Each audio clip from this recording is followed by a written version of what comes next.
Councilman Thornhill, how does all that fit in with what you hope to accomplish in your first term in office? Well, I think what I like is the direction that it appears the city is going with regard to revamping their zoning and approval processes.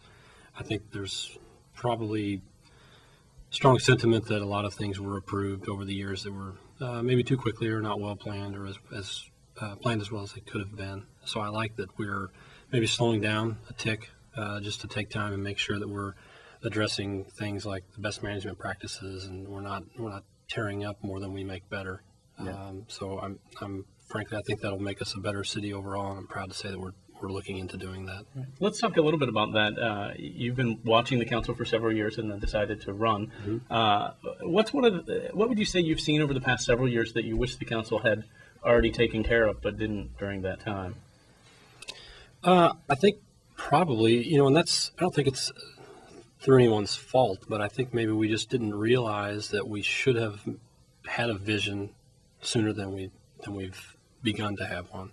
I think short-term planning is probably what put us in the position where we realized we need to really plan farther out for everything from development to jobs to, we've got old buildings that use a lot of utilities that, we've just not, I think, planned as well as we could have, and that's through years of a robust economy kind of covering up the things that you maybe didn't make good decisions on. It's easy to recover when you've got enough money coming in, and now that we're facing a tax base that's shrunk and less money coming in, we've got to figure out what programs to prioritize and cut. It becomes even more imperative that we plan better. Or vision.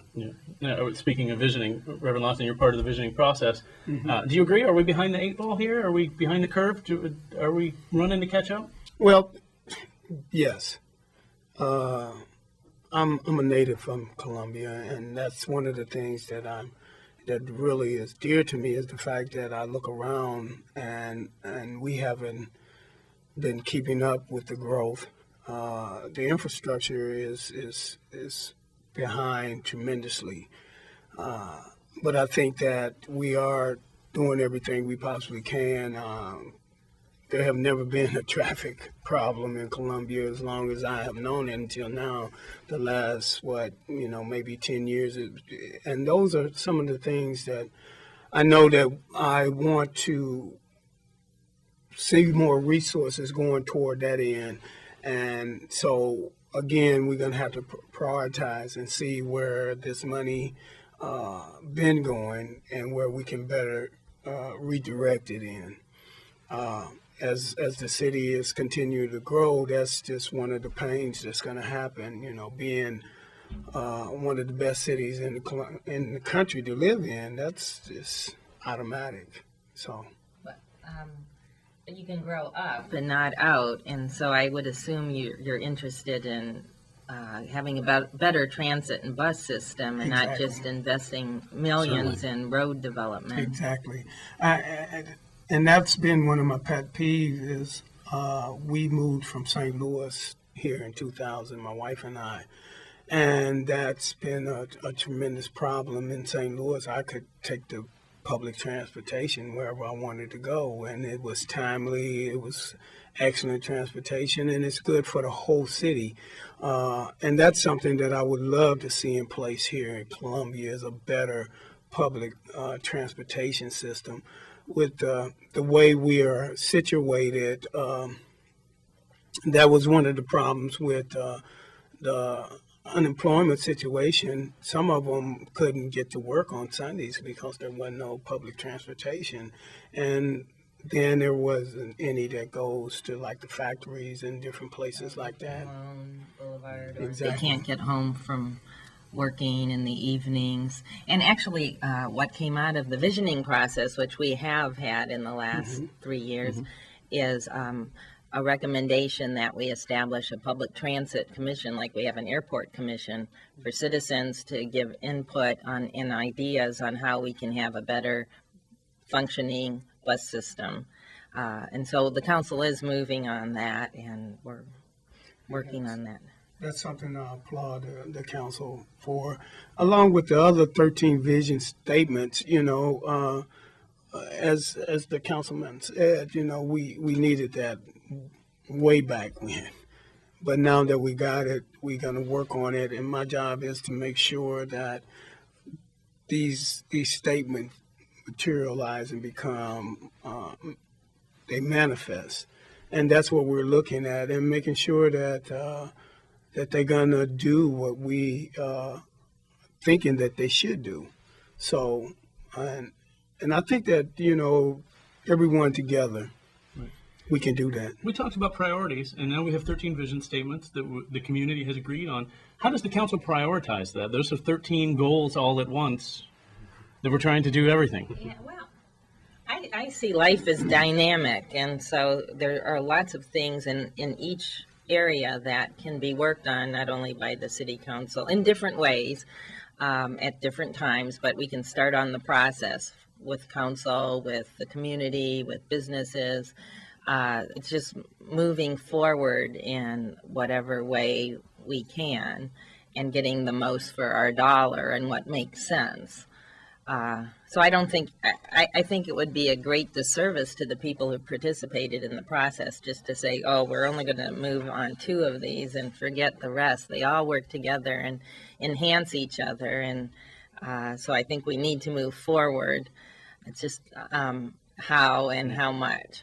And in terms of that how and how much, how do we decide what the how and the how much is going to be?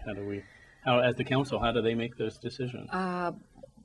Part of it is opportunities that come along in grants and the stimulus, the various stimulus packages we're trying to fit into the visioning goals. Otherwise, it's looking at how much it costs and maybe how we can put in place some of the pieces and then work on others, and having a long-range plan. So we're not going to accomplish everything in 1 year. Well, it gets me to kind of the next question I wanted to throw out. Let's talk about not just the next year. Let's say 10 years from now, 15 years from now. We'll just kind of go through each of your vision of what Columbia is going to have changed. What's going to be different in Columbia 10 or 15 years down the line from now? Let's start with you, Reverend Lawson. Well, if I have anything to do with it, it's going to be more equitable for everyone. And that's something that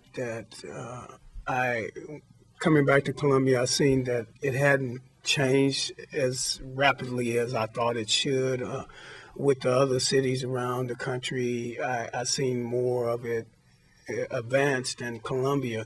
Columbia have always had like a town and gown situation that is we're beginning to breach that, and the university and the city is working together. And I think that's going to make a tremendous difference in the whole community, where education is very important, and I think it'll be available to not just the privileged. Councilman Thornhill, Columbia, 10, 15 years from now. I'd like to see us fill in the gaps where we've grown out so far, compact the city a little bit. I think that creates more community. Because you don't live so far out where the bus doesn't take your friends to you, or you get to work from there. Or that benefits our public safety entities as well. So, Councilwoman Hoppe, real briefly, we have a few seconds left. Oh, yeah, just a very diverse community, sustainable community, 24/7 community, and people that are well employed and have health care, college, non-college, senior citizens, and a great transportation system, especially mass transit. Okay, thank you very much. That's all the time that we have this week. I'm Ruben Stern. My guests were Barbara Hoppe, Jason Thornhill, and Lorenzo Lawson.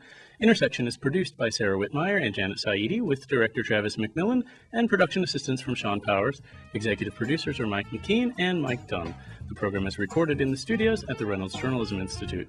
To join our discussion and to suggest topics or guests for future programs, email intersection on kbia@gmail.com or go online to kbiaintersection.wordpress.com. Have a great weekend.